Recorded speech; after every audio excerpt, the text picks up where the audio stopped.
बहुत पुराने जमाने की बात है। एक राजा था। उसके महल में एक बहुत सुंदर बाग था। बाग में तरह तरह के फूलों के पौधे और अनेक प्रकार के मीठे फलों के पेड़ थे। लेकिन इस बाग में सबसे आश्चर्यजनक चीज थी, एक सेब का पेड़ था जिसमें सोने के सेब लगते थे। राजा ने इस पेड़ की देखभाल का खास इंतजाम कर रखा था। जब इसके फल पकते थे तो चौकीदार रात दिन पेड़ का पहरा दिया करते थे ताकि कोई सोने का सेब चुरा कर न ले जाए। लेकिन एक दिन की बात है कि बाग के माली ने जब सोने के सेबों को गिना तो उसमें से एक सेब गायब था। उसने दौड़कर राजा को खबर दी। राजा फौरन बाग में पहुंचा। उसे यह देखकर बड़ा आश्चर्य हुआ कि देखभाल का इतना पक्का इंतजाम होने पर भी एक सेब किसी ने चुरा लिया। उसने ऐलान किया कि कोई सोने के सेब को चुराने वाले चोर का पता देगा, उसे इनाम दिया जाएगा। सबसे बड़े राजकुमार ने राजा से कहा कि रात में वह पहरा देगा और चोर को पकड़ने की कोशिश करेगा। राजा ने उसको इसकी इजाजत दे दी। बड़ा राजकुमार रात में पहरा देने लगा, लेकिन 2 घंटे बाद ही उसे नींद आ गई और वह सो गया। सुबह उठकर जब उसने सेबों को गिना तो वह देखकर चकित रह गया कि रात भर में एक और सेब गायब हो गया था। इसके बाद दूसरी रात को मंझले राजकुमार ने पहरा देने का काम संभाला। उसे भी नींद आ गई और तीसरा सेब चोरी हो गया।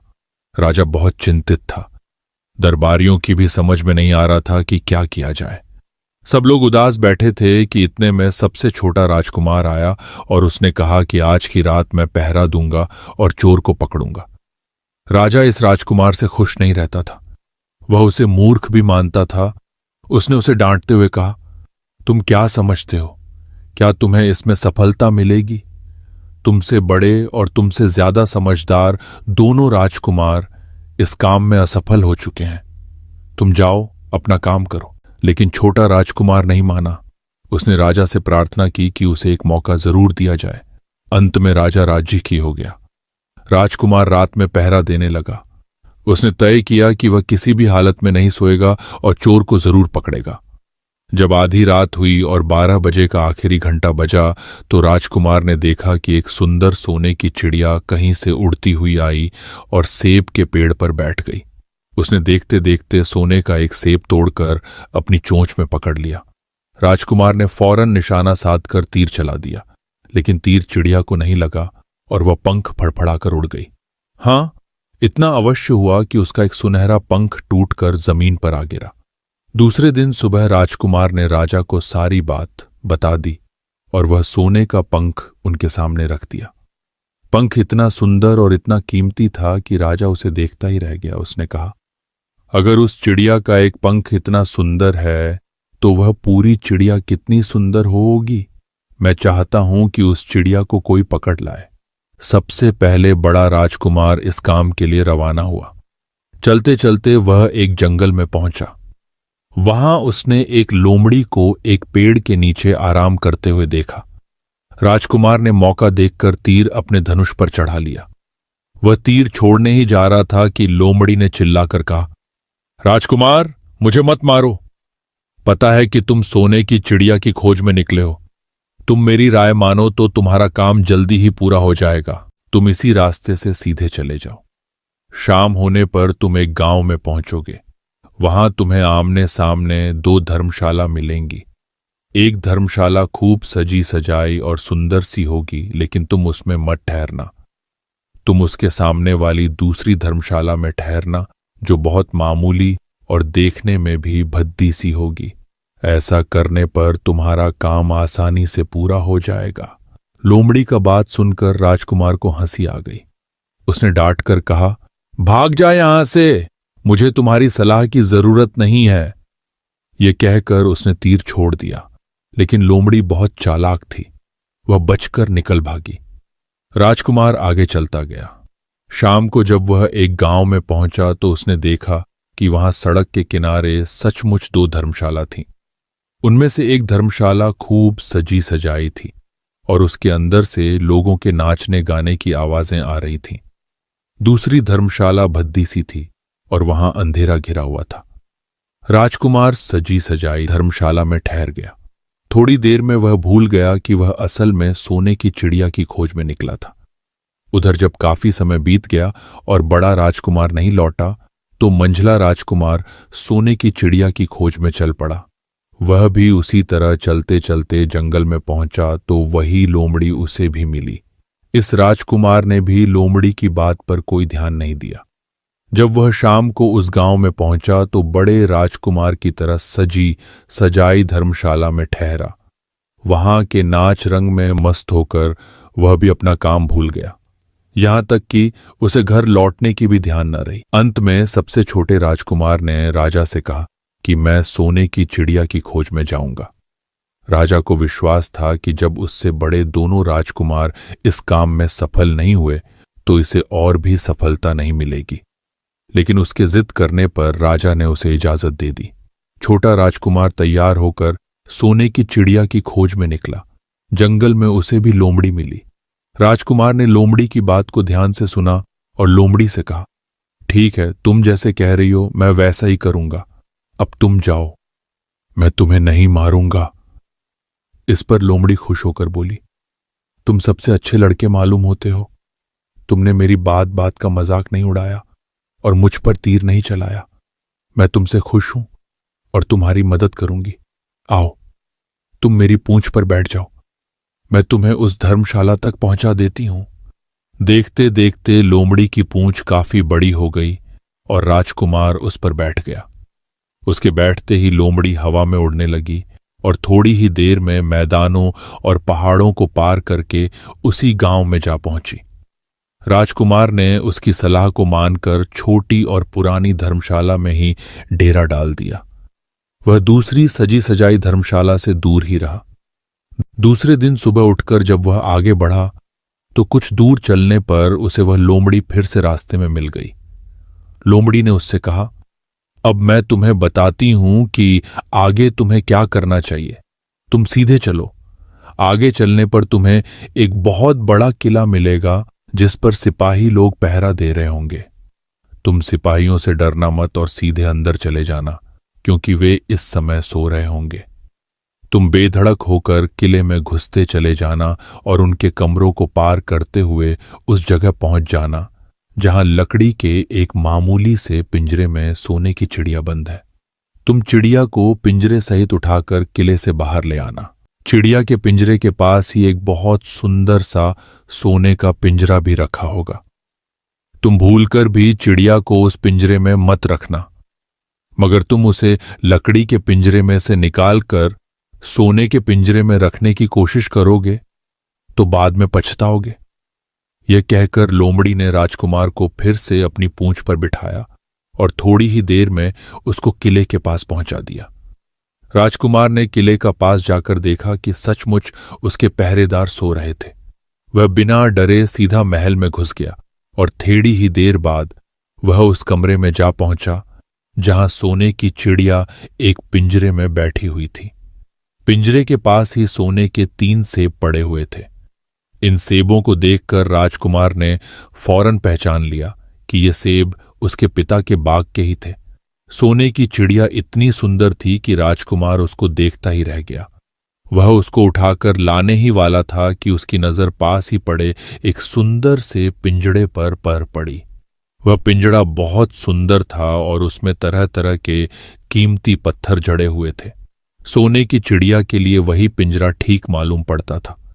राजकुमार लोमड़ी की बात को भूल गया और उसने सोने की चिड़िया को लकड़ी के पिंजरे से निकालकर सोने के पिंजरे में बंद कर दिया।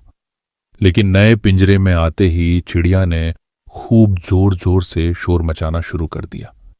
राजकुमार पिंजरे को उठाकर कमरे से बाहर भी नहीं निकल पाया था कि बहुत से सिपाही कमरे में घुस आए और उन्होंने राजकुमार को पकड़ लिया।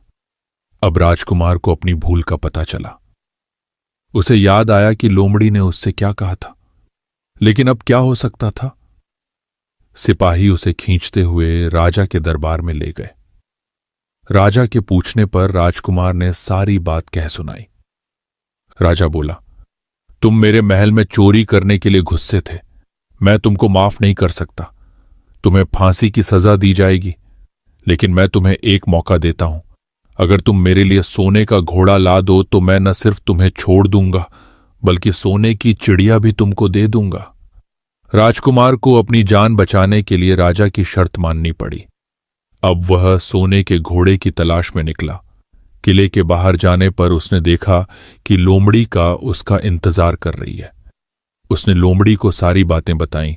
लोमड़ी ने निराश होते हुए कहा, मैं अब तुम्हारी कोई मदद नहीं करूंगी। तुमने मेरे कहने के अनुसार नहीं किया। मैंने जिस तरह से कहा था, अगर तुम उस तरह से काम करते तो इस मुसीबत में नहीं फंसते और सोने की चिड़िया तुम्हें मिल जाती। राजकुमार बोला, इस बार मुझे माफ कर दो, मुझसे गलती हो गई। मेरा काम तुम्हारी सहायता के बिना नहीं चलेगा।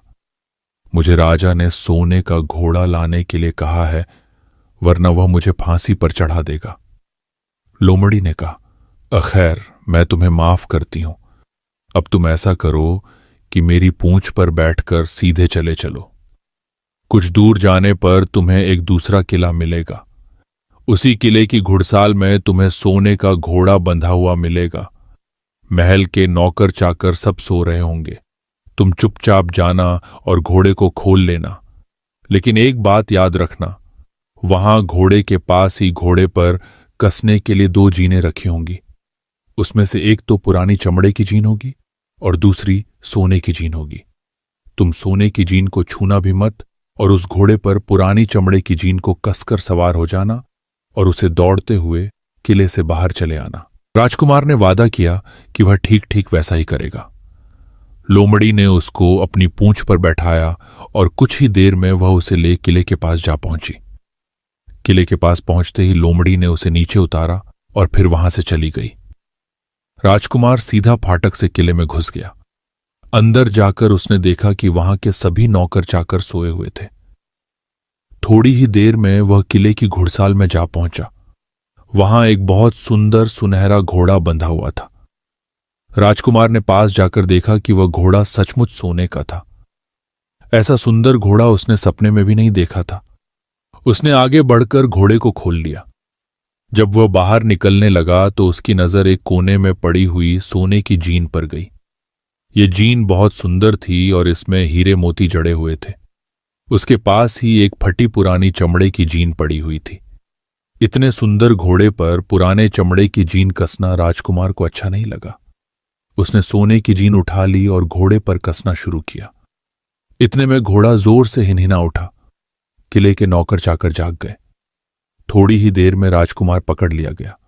राजकुमार को सिपाहियों ने हाथ बांधकर अपने राजा के सामने पेश किया।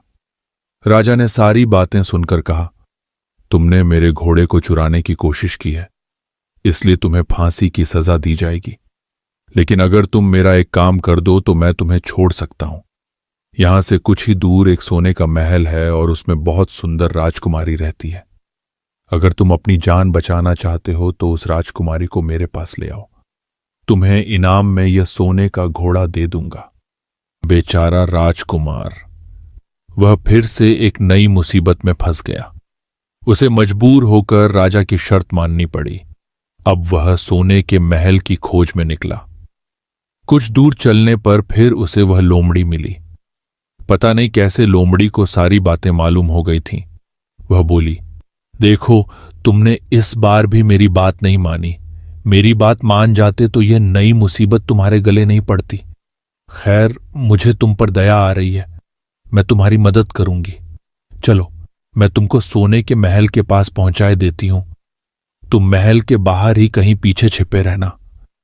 जब उसमें से शाम को राजकुमारी तालाब में नहाने के लिए बाहर आए तो तुम आगे बढ़कर उसका हाथ पकड़ लेना। जैसे ही तुम उसको छुओगे, राजकुमारी तुम्हारे साथ आने के लिए राजी हो जाएगी।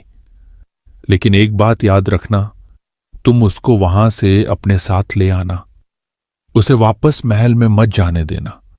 वह तुमसे कहेगी कि मैं अभी अपने माता पिता से मिलकर आती हूं, लेकिन तुम उसकी बातों में मत आना, वरना फिर मुसीबत में फंस जाओगे। यह कहकर लोमड़ी ने फिर से अपनी पूंछ फैला दी और राजकुमार उस पर बैठ गया। देखते देखते लोमड़ी हवा में उड़ती हुई कुछ देर बाद सोने के महल के पास जा पहुंची। महल के पास पहुंचते ही राजकुमार एक पेड़ के नीचे छिपकर बैठ गया। शाम को जब राजकुमारी नहाने के लिए किले से बाहर आई तो राजकुमार ने हिम्मत करके आगे बढ़कर उसका हाथ पकड़ लिया। उसके छूते ही राजकुमारी उसके साथ चलने के लिए तैयार हो गई। वह बोली, राजकुमार, तुम मुझे जहां भी ले जाना चाहोगे मैं तुम्हारे साथ चलूंगी, लेकिन मुझे थोड़ी देर के लिए अपने माता पिता से मिल आने दो। राजकुमार ने कहा, नहीं, यह नहीं होगा, तुम्हें तुरंत मेरे साथ चलना पड़ेगा। लेकिन राजकुमारी रोने लगी। इतनी सुंदर राजकुमारी को रोते देखकर राजकुमार का मन पिघल गया। अंत में वह राजी हो गया और बोला, जाओ, थोड़ी देर के लिए माता पिता से मिल आओ, लेकिन फिर तुरंत बाहर चली आना। लेकिन राजकुमारी ने जैसे ही किले में पैर रखा, किले के पहरेदार जाग गए और उन्होंने राजकुमार को पकड़ लिया। राजकुमार बहुत पछताया, लेकिन अब क्या हो सकता था। सिपाहियों ने उसे अपने राजा के सामने पेश किया। राजा बहुत निराश था। उसने उसी वक्त हुक्म दिया, इस राजकुमार को फौरन फांसी पर चढ़ा दिया जाए। यह सुनकर राजकुमार रोने गिड़गिड़ाने लगा। इस पर राजा ने थोड़ी देर विचार करने के बाद कहा, मैं अपनी आज्ञा वापस नहीं ले सकता, लेकिन अगर तुम मेरा एक काम कर दो तो तुम्हारी जान बच सकती है। हमारे किले के ठीक सामने ये जो बड़ा पहाड़ है, इसके कारण हमारे किले की सुंदरता नष्ट होती है। अगर तुम 8 दिन में इस पहाड़ को खोदकर साफ कर दो तो हम तुम्हें क्षमा कर देंगे और राजकुमारी का विवाह तुम्हारे साथ कर देंगे। राजकुमार किले के बाहर आकर पहाड़ को देखने लगा। उसके हाथ में एक छोटी सी कुदाली थी। उसकी समझ में नहीं आ रहा था कि इतना बड़ा पहाड़ 8 दिन में वह कैसे खोद सकेगा। फिर भी उसे अपनी जान तो बचानी ही थी, इसलिए वह पहाड़ खोदने लगा। धीरे धीरे 7 दिन बीत गए। इतने दिन तक लगातार खोदने पर भी पहाड़ का सिर्फ एक कोना ही खोद सका। वह दुखी होकर बैठ गया। उसे अब अपने पर बहुत अधिक क्रोध आ रहा था। वह मन में कहने लगा कि अगर मैंने लोमड़ी की बात मान ली होती तो कितना अच्छा होता। लोमड़ी ने मुझको हर बार ठीक सलाह दी और मैं हर बार उसका कहना न मानकर नई से नई मुसीबत में फंस जाता हूं। राजकुमार इस तरह सिर झुकाए बैठा था कि अचानक उसे अपने पैरों के पास लोमड़ी की पूंछ हिलती दिखाई दी। उसने नजर उठाकर देखा, सचमुच वही लोमड़ी खड़ी थी। लोमड़ी ने मुस्कुराते हुए कहा, क्यों, क्या हाल है? इस बार तो तुम्हारी मदद करने की मेरी जरा भी इच्छा नहीं थी, लेकिन मैं 7 दिन से तुमको पहाड़ खोदते हुए देख रही हूं। मुझे दया आ गई और मैं तुम्हारी मदद के लिए चली आई। जाओ, तुम बहुत थक गए हो, सो जाओ। मैं थोड़ी ही देर में तुम्हारा काम पूरा कर दूंगी। इस बार राजकुमार ने तय कर लिया था कि अब वह लोमड़ी जिस तरह कहेगी वह उसी तरह करेगा। वह चुपचाप उठकर एक तरफ सोने चला गया। थोड़ी ही देर में उसे नींद आ गई। सुबह जब वह सोकर उठा तो उसे अपनी आंखों पर विश्वास नहीं हो रहा था। वहां कहीं भी पहाड़ का नाम नहीं था और महल का सुंदर दृश्य दिखाई दे रहा था। राजकुमार सीधा राजा के पास पहुंचा। राजा उसके काम पर बहुत खुश था। उसने तुरंत अपने वादे के अनुसार राजकुमारी के साथ उसका विवाह कर दिया। जब राजकुमार उस सुंदर राजकुमारी के साथ कुछ दूर चला तो उसे रास्ते में फिर वही लोमड़ी मिली। लोमड़ी बोली, बधाई हो राजकुमार, राजकुमारी के साथ तुम्हें देखकर मुझे बड़ी खुशी हो रही है, लेकिन अब तुम्हें सोने का घोड़ा और सोने की चिड़िया भी प्राप्त करनी चाहिए, क्योंकि वे दोनों चीजें तुम्हारे ही लायक हैं और तुम उन्हें आसानी से प्राप्त कर सकते हो। लेकिन भला मुझे सोने का घोड़ा और सोने की चिड़िया कैसे मिल सकती है? मैं तो इस राजकुमारी को भी उस राजा के लिए ले जा रहा हूं। लोमड़ी ने कहा, नहीं, तुम ऐसा काम कभी मत करना। इस राजकुमारी के साथ तुम्हारा विवाह हुआ है और यह अब तुम्हारी ही है। अगर तुम मेरे कहने के अनुसार काम करो तो तुम्हें सोने का घोड़ा और सोने की चिड़िया भी मिल सकती है। तुम पहले इस राजकुमारी को लेकर सोने के घोड़े वाले राजा के पास जाओ। राजा खुश होकर तुमको सोने का घोड़ा दे देगा। तुम घोड़े पर सवार हो जाना और सवार होकर सबसे विदा लेना। राजकुमारी से तुम सबसे बाद में विदा लेना। जैसे ही तुम राजकुमारी के पास पहुंचो, तुम उसे हाथ से पकड़कर घोड़े के ऊपर खींच लेना और घोड़े को दौड़ा देना। सोने का घोड़ा इतना तेज दौड़ता है कि दुनिया का तेज से तेज घोड़ा भी उसकी बराबरी नहीं कर सकता। जाओ, तुम पहले इतना काम पूरा करो। इसके बाद आगे का काम मैं तुम्हें बाद में बताऊंगी। मैं तुम्हें वहां रास्ते में मिलूंगी। राजकुमार ने ठीक वैसा ही किया जैसा लोमड़ी ने उससे कहा था। जब सोने के घोड़े वाले राजा ने खुश होकर उसे इनाम में सोने का घोड़ा दिया तो राजकुमार उस पर सवार हो गया और उससे विदा लेने लगा। अंत में वह राजकुमारी को उठाकर घोड़ा को तेजी से दौड़ाता हुआ किले से बहुत दूर निकल आया। रास्ते में एक पेड़ के नीचे लोमड़ी उसका इंतजार कर रही थी। उसे देखकर लोमड़ी बोली, शाबाश, अब तुम सोने की चिड़िया भी प्राप्त कर लो।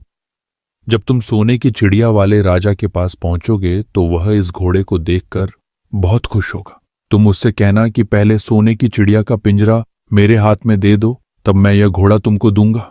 जब वह पिंजरा तुम्हारे पास लाए तो तुम पिंजरा उसके हाथ से छीन लेना और घोड़े को दौड़ा देना। बस ऐसे चिड़िया तुमको मिल जाएगी और कोई तुम्हें पकड़ भी नहीं सकेगा। इस बार भी राजकुमार ने ठीक वैसा ही किया। वह राजकुमारी के साथ ही घोड़े पर बैठा रहा और जब राजा ने उसके हाथ में सोने की चिड़िया का पिंजरा दिया तो उसने देखते देखते लात मार दी और सोने का घोड़ा हवा से बातें करने लगा।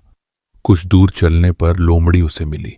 राजकुमार ने उससे कहा, तुमने मेरी बड़ी मदद की है। तुम्हारी वजह से मुझे न सिर्फ सोने की चिड़िया मिली बल्कि सोने का घोड़ा और इतनी सुंदर राजकुमारी भी मिल गई। बताओ मैं तुमको क्या इनाम दूं? मैं तुमको कुछ न कुछ जरूर देना चाहता हूं। लोमड़ी ने कहा, अगर तुम खुश हो तो मेरा एक काम कर दो। तुम एक तीर चलाकर मुझे मार दो। इस समय तुम यही सबसे बड़ा काम मेरे लिए कर सकते हो। राजकुमार ने कहा, भला ये कैसे हो सकता है? तुमने मेरी इतनी मदद की और मैं बदले में तुम्हें मार दूं? मुझसे ये नहीं होगा। यह सुनकर लोमड़ी बड़ी दुखी हुई और बोली, अगर तुम मेरा यह काम नहीं कर सकते तो फिर ठीक है, जाओ। लेकिन मैं तुम्हारी भलाई के लिए ही कह रही हूं कि तुम दो बातें जरूर याद रखना। एक तो तुम किसी कुएं की दीवार पर मत बैठना और दूसरे तुम ऐसे लोगों के लिए धन मत खर्च करना जिन्हें फांसी मिलने वाली हो। राजकुमार बोला, भाई तुम भी अजीब हो। तुम्हारी बातें मेरी समझ में ही नहीं आती। भला मैं कभी कुएं की दीवार पर क्यों बैठूंगा और ऐसे आदमियों पर धन क्यों खर्च करूंगा जिनको फांसी दी जाने वाली हो। लेकिन लोमड़ी ने उसकी बात का कोई जवाब नहीं दिया और अलविदा कहकर वहां से चली गई। राजकुमार सोने का घोड़ा दौड़ता हुआ आगे बढ़ा। राजकुमारी उसके साथ ही बैठी हुई थी और सोने की चिड़िया का पिंजरा उसके हाथ में था। कुछ ही देर में राजकुमार उस छोटे गांव में जा पहुंचा जिसमें वे दोनों धर्मशाला थीं। गांव के लोग और खास तौर से बच्चे उसको देखने के लिए बाहर निकल आए। सोने के घोड़े पर इतने सुंदर राजकुमार के साथ बैठी एक राजकुमारी को देखकर सभी लोग चकित थे। इतने में राजकुमार ने देखा कि गांव के बगीचे में एक जगह बेहद से लोग जमा हैं और कुछ शोर हो रहा है। राजकुमार के पूछने पर लोगों ने बताया कि वहां दो आदमियों को फांसी देने की तैयारी हो रही है। राजकुमार उधर ही चल पड़ा। वहां पहुंचने पर उसने पहचान लिया कि जिन आदमियों को फांसी दी जाने वाली थी वे और कोई नहीं बल्कि उसके ही भाई थे। वे लोग तब से उसी सजी सजाई धर्मशाला में रह रहे थे और तरह तरह के बुरे काम करते थे। वे जुआ भी खेलते थे और जुए में बहुत सा धन हार चुके थे। उन्होंने लोगों से बहुत सा रुपया भी उधार लिया था। इन्हीं सब बातों से चिढ़कर अब गांव वाले उन्हें फांसी पर चढ़ाने जा रहे थे। राजकुमार भला यह कैसे होने देता। उसने लोगों से कहा कि मुझसे रुपया ले लो और इन लोगों को छोड़ दो। उसके बहुत कहने सुनने पर लोग राजी हो गए और उन्होंने उन दोनों आदमियों को रिहा कर दिया। राजकुमार अपने भाइयों को छुड़ाकर आगे चला। कुछ दूर चलने पर जंगल में उन्हें एक कुआं दिखाई दिया। इस पर राजकुमार के कुछ देर कुएं के पास आराम करते हैं, वहां ठंडा पानी पीने के बाद हम लोग आगे चलेंगे। राजकुमार राजी हो गया। अब तक वह यह भी भूल चुका था कि लोमड़ी ने विदा होते समय उससे क्या कहा था। वह घोड़े से उतरकर कुएं की दीवार पर बैठ गया और आराम करने लगा। उसके दोनों भाइयों ने मौका देखकर उसे कुएं में धकेल दिया। इसके बाद उन्होंने घोड़े पर राजकुमारी को डाला और सोने की चिड़िया का पिंजरा उठाया और वहां से चलते बने। कुछ ही देर में वे लोग अपने राज्य में लौट आए। घर लौटकर उन्होंने राजा से कहा, हम लोग सोने की चिड़िया को पकड़ लाए हैं। इसी चिड़िया ने हमारे बाग में से सोने के सेब चुराए थे। इसके साथ ही हम एक ये सोने का घोड़ा और राजकुमारी भी लाए हैं। राजा बहुत खुश हुआ। सारे राज्य के लोग खुशियां मनाने लगे, लेकिन राजकुमारी खुश नहीं थी। वह बराबर रोती रहती थी। उसने खाना पीना छोड़ दिया। यही नहीं, घोड़े ने भी दाना पानी बंद कर दिया और सोने की चिड़िया भी उदास रहने लगी। राजा ने बहुत कोशिश की, लेकिन न तो वह राजकुमारी खुश है और न सोने के घोड़ा और सोने की चिड़िया ने दाना खाना शुरू किया। उधर छोटा राजकुमार कुएं में गिर गया था, लेकिन वह मरा नहीं। कुआं बहुत गहरा था, लेकिन उसमें पानी बहुत थोड़ा था। वह कुएं में बैठा बैठा अपने भाग्य को कोसता रहा। अब उसे फिर उसी लोमड़ी की याद आई और वह पछताने लगा कि अगर मैंने उसका कहना मान लिया होता तो मैं मुसीबत में न फंसता। राजकुमार ने जैसे ही लोमड़ी को याद किया, लोमड़ी न मालूम कैसे कुएं के मुंह पर आ पहुंची और बोली, देखो राजकुमार, मैंने पहले ही तुम्हें समझाया था कि किसी कुएं की दीवार पर मत बैठना और ऐसे आदमियों की मदद मत करना जिन्हें फांसी दी जाने वाली हो, लेकिन तुम नहीं माने। खैर चलो, अब आखिरी बार मैं फिर तुम्हारी मदद कर देती हूं। लो, मेरी पूंछ पकड़कर कुएं से बाहर निकल जाओ। यह कहकर लोमड़ी ने अपनी पूंछ कुएं में लटका दी। देखते देखते पूंछ इतनी लंबी हो गई कि कुएं के पेंदे में पड़े राजकुमार के पास तक जा पहुंची। राजकुमार उसे पकड़कर कुएं से बाहर निकल आया। लोमड़ी ने उससे कहा, जाओ, अब तुम अपने घर जाओ, लेकिन जरा होशियार रहना। तुम्हारे भाई तुम्हारी जान के दुश्मन हैं, वे लोग जरूर तुमको ढूंढ रहे होंगे। राजकुमार घर की ओर चल पड़ा। अपने राज में पहुंचने पर उसे एक भिखारी मिला। भिखारी को उसने अपने सुंदर कपड़े दान में दे दिए और उनके भद्दे पुराने कपड़े पहन लिए। इस तरह भेष बदलकर वह अपने किले में पहुंचा। वहां उसके पहुंचने पर एक बड़ी आश्चर्यजनक बात आई। सोने का घोड़ा खुशी से हिनहिनाने लगा और दाना खाने लगा। सोने की चिड़िया भी अपने पिंजरे में खुशी से फुदकने लगी और गाना गाने लगी। राजकुमारी ने अपने आंसू पोंछ डाले और वह भी खुश दिखाई देने लगी। लेकिन राजा की समझ में कुछ नहीं आया। उसने राजकुमारी से इसका कारण पूछा तो वह बोली, मैंने तो पहले ही आपको सारी कहानी बता दी थी। आपके बड़े और मंझले राजकुमार ने छोटे राजकुमार के साथ धोखा किया है। इन्होंने आपको भी धोखा दिया है, लेकिन अब आपका छोटा राजकुमार यहां पर आ पहुंचा है, इसीलिए मुझे बेहद खुशी हो रही है। उसी के साथ मेरी शादी हुई है और मैं उसके साथ ही सुखी रह सकती हूं। फिर उसने मैले कुचैले कपड़े पहने एक आदमी की ओर इशारा करते हुए कहा, वह रहा आपका छोटा राजकुमार। राजा ने भी अपने छोटे लड़के को पहचान लिया। अब राजा ने अपने छोटे बेटे के बारे में अपने विचार बदल दिए। अब वह उसको बहुत समझदार और बहादुर मानने लगा और उससे बहुत अधिक प्यार करने लगा। उसने उसको राजगद्दी पर बिठाने का निश्चय किया। बड़े और मंझले राजकुमार ने अपने छोटे भाई को ही धोखा नहीं दिया था, बल्कि राजा को भी धोखा दिया था। इससे राजा उनसे बहुत नाराज था। उसने उन दोनों को अपने राज्य से निकलवा दिया। इसके बाद बड़ी धूमधाम के साथ राजकुमारी के साथ राजकुमार का विवाह हुआ और दोनों खुशी से रहने लगे। लेकिन राजकुमार उस लोमड़ी को नहीं भूला था जिसने उसकी सहायता की थी। एक दिन समय निकालकर वह जंगल में उस लोमड़ी की खोज में निकला। बहुत ढूंढने के बाद एक पेड़ के खोखले भाग में उसने उस लोमड़ी को चुपचाप बैठे हुए देखा। लोमड़ी बहुत उदास थी और पहले से बहुत ज्यादा दुबली भी हो गई थी। राजकुमार को देखते ही लोमड़ी ने उसे पहचान लिया और कहा, आह, कहो राजकुमार, आज इधर कैसे आना हुआ? राजकुमार ने कहा, मैं आज तुम्हें ही ढूंढने के लिए आया हूं। चलो, मेरे बाग में आराम से रहना, वहां तुम्हें किसी तरह की तकलीफ नहीं होगी। यहां तो जंगल में तुम्हें खाने पीने की तकलीफ होती होगी और जंगली जानवरों और शिकारियों का डर बना रहता होगा। लोमड़ी ने कहा, नहीं राजकुमार, मैं यहां ठीक हूं, और भला अब तुम्हें मेरे दुहक से क्या लेना देना?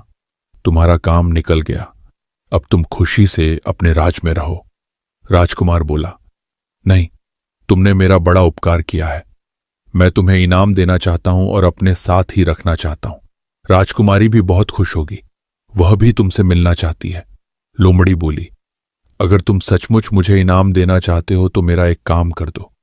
मैंने तुमसे पहले भी कहा था कि तुम तीर चलाकर मुझे मार दो, इसी से मेरा लाभ होगा। असल में एक जादूगर ने मुझ पर जादू कर रखा है। मैं लोमड़ी नहीं हूं, मुझे उसके जादू के प्रभाव से लोमड़ी के रूप में रहना पड़ रहा है। मैं तो उसी देश का राजकुमार हूं जहां की राजकुमारी से तुम्हारा विवाह हुआ है। असल में वह राजकुमारी मेरी छोटी बहन है। अगर तुम तीर चलाकर मुझे मार दोगे तो इस जादू से मुझे मुक्ति मिल जाएगी और मैं फिर अपने देश लौट सकूंगा। राजकुमार को यह सुनकर बड़ा आश्चर्य हुआ। उसने फौरन अपने धनुष पर तीर चढ़ाया और लोमड़ी की ओर छोड़ दिया। तीर के लगते ही लोमड़ी मर गई और उसमें से एक सुंदर सा राजकुमार निकल आया। फिर दोनों राजकुमार आपस में गले मिले। इसके बाद दोनों राजकुमार वापस महल में लौट आए। वहां राजकुमारी अपने भाई से मिलकर बहुत खुश हुई।